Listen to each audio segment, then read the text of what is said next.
March 16th, 1943.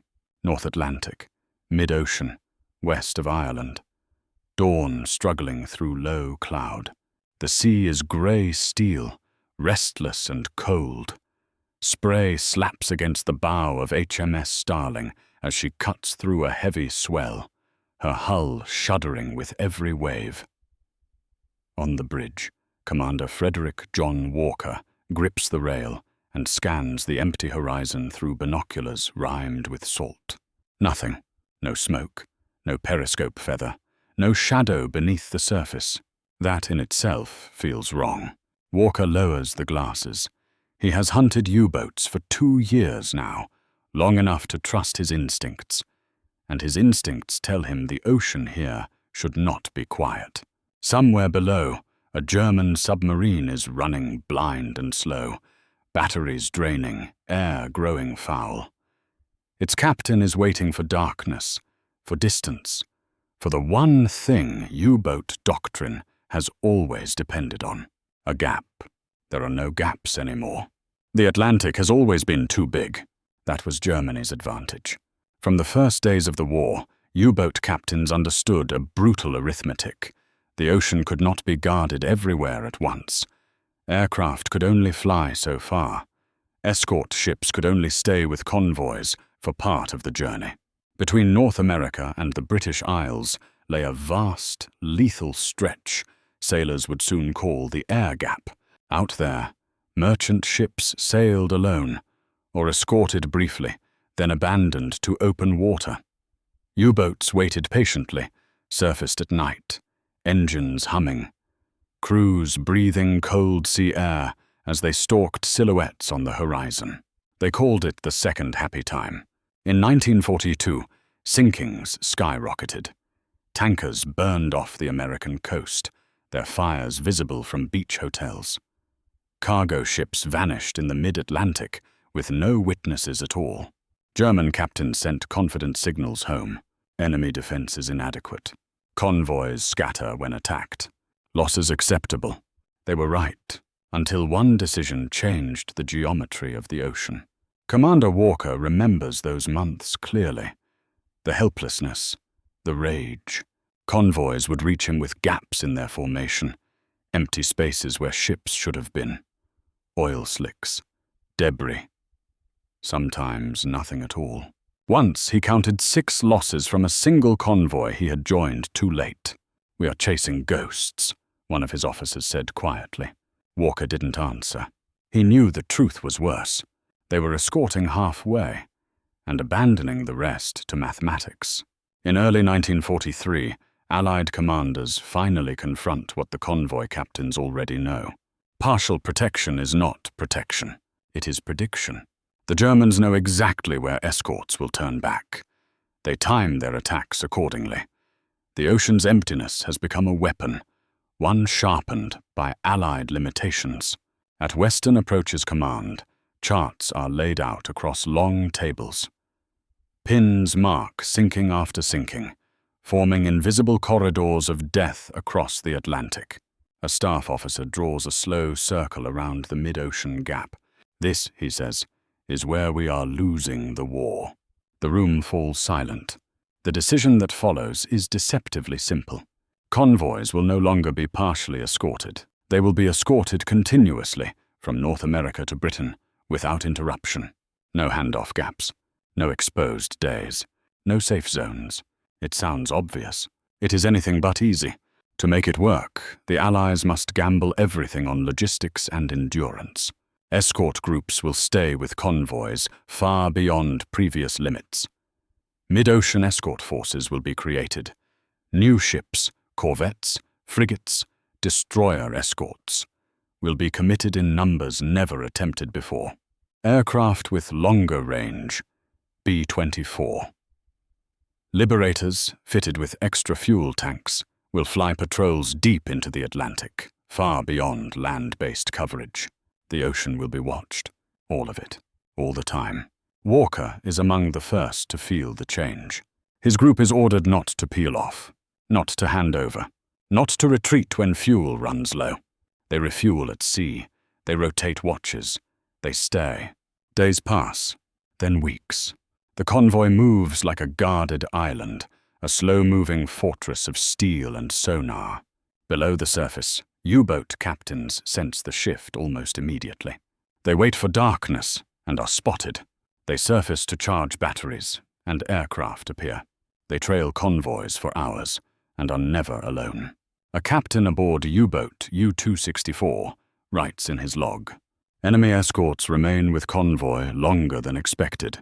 Then, air patrols encountered far from land. Then finally, no opportunity to attack. Walker's sonar operator suddenly stiffens. Contact bearing Southampton bearing 095. Walker snaps upright. Speed? Slow, deep. The commander smiles grimly. Good, he says. He's tired. Depth charges roll off the stern in precise sequence, explosions hammering the sea into white scars.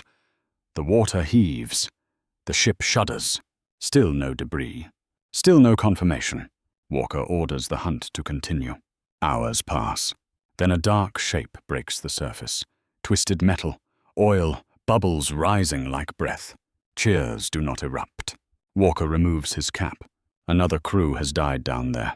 But so has another illusion. For the first time, U-boats are being hunted continuously, not intermittently. They cannot wait out escorts. They cannot rely on empty oceans. They cannot escape simply by surviving long enough. The Atlantic has shrunk, and the men who once ruled its darkness are beginning to realize something terrifying. There is nowhere left to hide. April 5th, 1943. North Atlantic, south of Greenland. Nightfall under a moonless sky. Kapitänleutnant Hans Meyer stands on the bridge of U-boat U-459, his eyes burning from salt and exhaustion. The Atlantic rolls black and endless around him, but tonight it feels smaller, claustrophobic. The diesel engines rumble softly as the boat surfaces to recharge batteries, a ritual that has always brought relief. Fresh air, a moment to breathe, a moment to listen. Then the watch freezes. Aircraft engine, port side. Meyer barely has time to turn before the night explodes in white light. A lee light floods the sea, pinning the submarine in a cone of brilliance. An RAF B-24 Liberator roars overhead, machine guns hammering, depth charges already falling. Crash dive. The deck vanishes under Meyer's boots as the boat plunges. Men tumble down ladders. Valves scream. The hull groans as pressure builds. This is wrong. This far out, this late, aircraft should not be here. But they are. For U-boat crews, the realization spreads with chilling speed. The air gap is gone. What once felt like an oceanic sanctuary has become a killing ground, watched from above and below. Escorts do not leave. Aircraft do not turn back. Darkness no longer guarantees safety. The Atlantic has become a trap. In Allied escort groups, the tempo changes overnight. Commander Walker's ships no longer rush to rejoin shore schedules. They slow down deliberately, staying glued to convoys long past what doctrine once allowed. Operators run sonar in rotating shifts. Gunners sleep beside their weapons. Engineers coax every mile of endurance from boilers and turbines. Fatigue becomes constant, but so does contact. On USS Bogue, an escort carrier newly assigned to mid-ocean duty, Lieutenant James Harlan scans the sea from the flight deck as Wildcats are readied for launch. Before 1943, carriers this small never ventured this far. Now they are essential. Convoy's our runway, the deck officer says. Ocean's the hangar. Harlan smiles thinly and climbs into his cockpit. Minutes later, his aircraft is airborne, circling a convoy hundreds of miles from land, eyes trained on the water below. He is not hunting aggressively. He is denying space. That distinction matters. The Allies are no longer trying to chase U-boats away. They are trying to stay present. Every hour an escort remains with a convoy is an hour a submarine cannot surface safely. Every patrol flight forces a U-boat to dive again, draining batteries, fouling air, exhausting crews. U-boats begin to arrive at patrol zones already worn down. They are fighting the ocean now, and losing. In Berlin, signals traffic grows uneasy. Escort density increasing. Air patrols persistent. Opportunities declining. Admiral Karl Dönitz reads the reports with tightening jaw.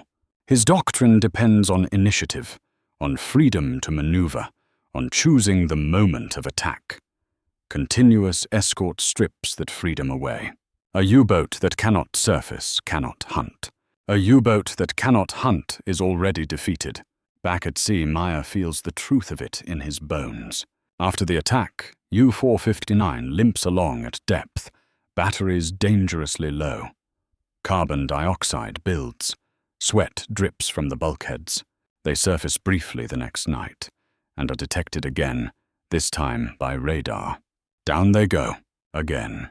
Meyer writes in his log with shaking hands. Enemy coverage uninterrupted. No safe window. The escorts feel it too, the shift from defense to dominance. Aboard HMS Starling, Walker's crew tracks a submarine for nearly 20 hours straight. Sonar contact fades and returns. Oil slicks appear, then vanish. Walker refuses to disengage. He's down there, he says, and he's not going anywhere. By morning, the sea erupts with debris. Another U-boat gone. Another convoy untouched. Losses tell the story faster than any report. In March 1943, the Allies lose dozens of ships, but U-boat losses spike alarmingly. In April, the balance begins to tilt. In May, it collapses. Entire wolf packs are shredded before they can even form. U-boats return to base damaged. Crews shaken, attacks aborted. Some do not return at all. For the first time in the war, German submariners speak openly of fear, not of depth charges, not of death, but of being watched constantly. There is no rest now, no waiting it out, no slipping into empty water. The ocean no longer belongs to them. Meyer survives his patrol, barely. When U-459 finally reaches port, the crew staggers ashore, pale and silent. No victories to report. No tonnage sunk, only exhaustion, only emptiness. He overhears another captain mutter a sentence that will soon echo through the submarine force. They never leave us alone anymore. And that, more than any new weapon, more than any single battle, is what has changed the war. The Allies have not found every U-boat. They have done something far worse. They have removed the one thing submarines require above all else: space. May 6, 1943, Bay of Biscay. Early morning, heavy swells under a slate-grey sky. The conning tower of U-boat U-638 rises cautiously through the waves. Kapitänleutnant Heinrich Vollmar inhales deeply as the hatch opens, filling his lungs with cold Atlantic air that tastes faintly of oil and rust. They have been submerged for nearly 18 hours. Men slump against bulkheads below, eyes red, heads pounding. Batteries are low. Air is worse. The boat must surface. Doctrine, mechanics, and the human body all agree on that. Vollmar scans the horizon. Nothing. No escorts, no aircraft, just rolling water and cloud. For a moment, the Atlantic feels large again. Then the radar warning screams.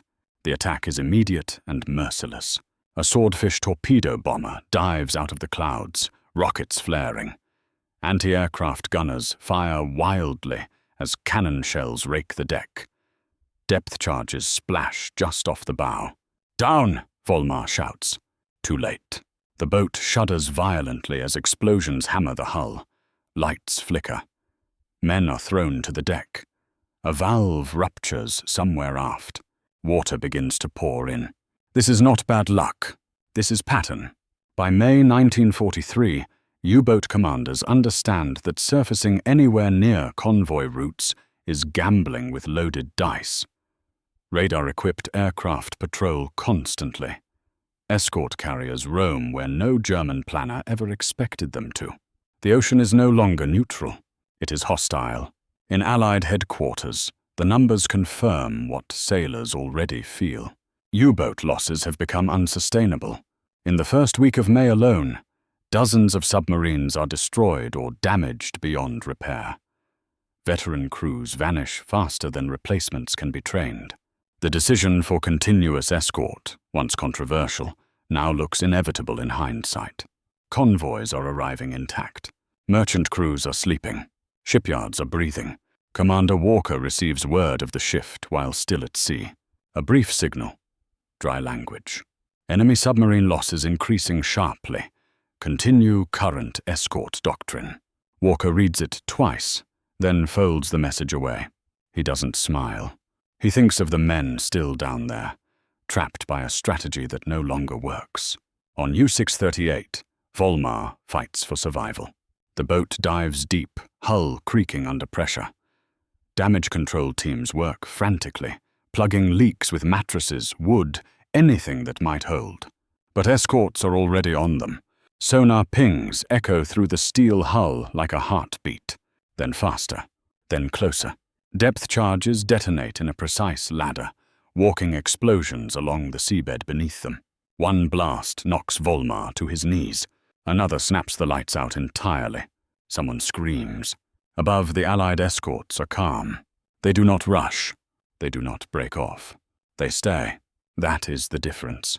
In earlier years, escorts would have disengaged to rejoin convoys, fuel constraints forcing them away. Now they are allowed, ordered to finish the job. After hours of punishment, U-638 can no longer dive safely. Compressed air runs low. Steering falters. Flooding spreads. Volmar knows what comes next. Blow tanks, he says quietly. The submarine surfaces in a curtain of oil and bubbles. White flags appear almost immediately. The shooting stops. Volmar climbs onto the deck, hands raised, eyes stinging from salt and smoke. Allied sailors watch from the railings, wary, professional, silent. He looks at them and realizes something devastating. They are not exhausted. They are not rushed. They are exactly where they intended to be. By the end of May 1943, Admiral Dönitz orders the withdrawal of U-boats from the North Atlantic. It is not framed as defeat, but everyone understands what it is. The Atlantic has become unwinnable. German submariners return to ports battered and stunned. Crews whisper about invisible walls and endless patrols. Training units rush men forward faster than ever. But experience cannot be rushed, and experience is what the Allies now possess in abundance, because their convoys survived long enough for crews to learn. The decision to escort continuously did not destroy the U-boat force overnight. It did something more final. It removed recovery. A submarine that fails once cannot withdraw to safety. A crew that survives one encounter cannot rest and return fresh. They are ground down, not by brilliance, but by presence. As Walker's ships finally peel away from their convoy weeks later, every merchant vessel is still afloat. Not untouched, but alive. That is enough. The Atlantic is quiet now, not because the enemy has vanished, but because he has been forced out. And in that quiet, the outcome of the war at sea has already been decided. May 24th, 1943.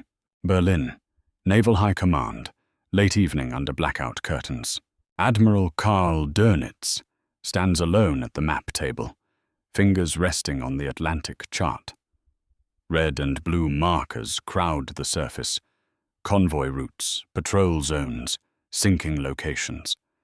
In recent weeks, the red markers have multiplied faster than his staff can remove them. U-boats lost. Crews gone. Patrols aborted. The pattern is unmistakable. The ocean has been sealed. Dönitz built his entire naval strategy on movement and timing. U-boats were never meant to fight escorts head-on. They were hunters of opportunity, slipping through gaps, striking where defense thinned, vanishing into open water. That doctrine worked, as long as gaps existed. Now there are none. Every convoy is wrapped in steel and sonar from shore to shore. Aircraft reach farther than any German planner believed possible. Escort carriers appear where charts once showed only empty sea. For the first time, U-boat commanders are reporting constant contact. Not attacks, not engagements, but presence. Enemy escorts maintain continuous shadowing, unable to surface for extended periods. Crew exhaustion critical. These are not tactical failures. They are systemic ones. Dönitz removes his cap and rubs his temples. Germany can still build submarines. Shipyards are producing hulls at astonishing speed. But crews cannot be manufactured the same way. Experience is irreplaceable, and continuous escort is destroying it faster than any bomb. A U-boat that survives no longer returns stronger. It returns weaker. At sea, the consequences are immediate. Convoys that once lost ships nightly now cross the Atlantic with minimal damage. Merchant captains report escort aircraft overhead day after day. Gunners sleep easier. Crews work without the constant dread of unseen torpedoes. The supply lines to Britain and the Soviet Union stabilize, then surge. Tanks, fuel, food, aircraft, men. The war's heartbeat, logistics, begins to pulse uncontested. On USS Bogue, Lieutenant Harlan watches a convoy pass beneath his aircraft, ships riding steady swells in disciplined formation. He counts them automatically, all present, all moving. He radios in and turns back to patrol. He does not look for submarines anymore. He looks for absence, because if a U-boat is out there, it will eventually be forced to show itself. German commanders attempt adaptation. New technologies are rushed forward. Snorkels to allow submerged diesel operation, radar detectors, heavier anti-aircraft armament. But these are patches on a deeper wound. Continuous escort has changed the rules of time. A U-boat that spends most of its patrol submerged cannot hunt effectively. Batteries drain, speed drops, initiative disappears. The submarine becomes reactive, and reaction is not how wars at sea are won. By summer 1943, the Atlantic campaign has quietly flipped. There is no single battle, no final convoy massacre, no dramatic last stand, just empty oceans where wolf packs once gathered, just convoys arriving on schedule, just U-boat captains writing shorter patrol reports. Commander Walker receives orders to rotate back to port. As HMS Starling turns east, he looks once more at the convoy slipping away behind him. Intact, boring, alive. That is the point. The sea should be boring. Danger belongs to the attacker, and the attacker has been driven off. Months later, Allied planners will dissect the victory. They will credit radar, sonar, aircraft, escort carriers, intelligence, code breaking. All of it matters, but none of it works without the decision that bound it together. The decision to never leave. Continuous escort did not just defend ships. It removed the concept of sanctuary. It turned the Atlantic from a chessboard into a cage. And once the cage closed, the outcome was inevitable. In the war's final year, U-boats will still sortie. Some will still sink ships, but the tide has already turned. Not by a single weapon, but by the refusal to step away. The Atlantic remains wide, but in 1943, it stopped being empty. And that changed everything. June 12, 1943, North Atlantic, midday sun breaking through scattered cloud. Able seaman Thomas Reed leans against the rail of a British corvette escorting convoy HX-244. The sea is calm, unnervingly so. No sonar pings echo through the hull. No sudden course changes. No shouted orders. Just engines, water, and time. Reed has been at sea for months. He has learned to live with tension as a constant companion. The quiet now feels heavier than combat. Feels wrong, someone mutters nearby. Reed nods but says nothing. The convoy stretches to the horizon, every ship still there. All of them. This is what victory at sea looks like. Not explosions, not celebrations, but the absence of catastrophe. By summer 1943, the Atlantic is no longer a battlefield in the way it once was. It is a corridor, guarded, managed, predictable. Merchant captains begin sleeping through the night again. Engineers perform maintenance instead of emergency repairs. Radio rooms transmit routine weather reports instead of distress calls. The war continues, violently, relentlessly. But the terror of the Atlantic has receded. For U-boat crews, the silence is unbearable. Capitaine Lieutenant Meyer stands on the pier at Lorient, weeks after his return, watching another submarine depart. The men aboard wave. They always do. He knows most of them will not come back. The new patrol zones are farther south, farther north, anywhere to avoid the steel wall of continuous escort. But the escorts follow. The aircraft follow. The ocean itself seems to betray them. The U-boat arm still exists. Its confidence does not. German reports now speak in defensive language. Patrol ineffective. Contact avoided. No engagement possible. Submarines built to attack are now submarines built to survive. And survival alone does not win wars. Back in Britain, dock workers unload ships around the clock. Cranes swing fuel drums and tanks onto waiting trains. American soldiers step onto European soil in numbers that would have been impossible a year earlier. The Atlantic has become a bridge, and bridges change everything. Allied commanders understand what has happened, even if they struggle to explain it simply. Technology mattered. Radar, sonar, aircraft, weapons. Intelligence mattered. Code breaking, signals, coordination. But none of it mattered until the ocean stopped being partially watched. Continuous escort did not destroy U-boats by itself. It denied them time. Time to stalk. Time to surface. Time to recover. Time to learn. Commander Walker writes a short note in his log before turning in that night. Convoy complete. Tonight, Kissy, no losses. He pauses, then adds a line he never would have written in 1941. Enemy absent. He closes the book.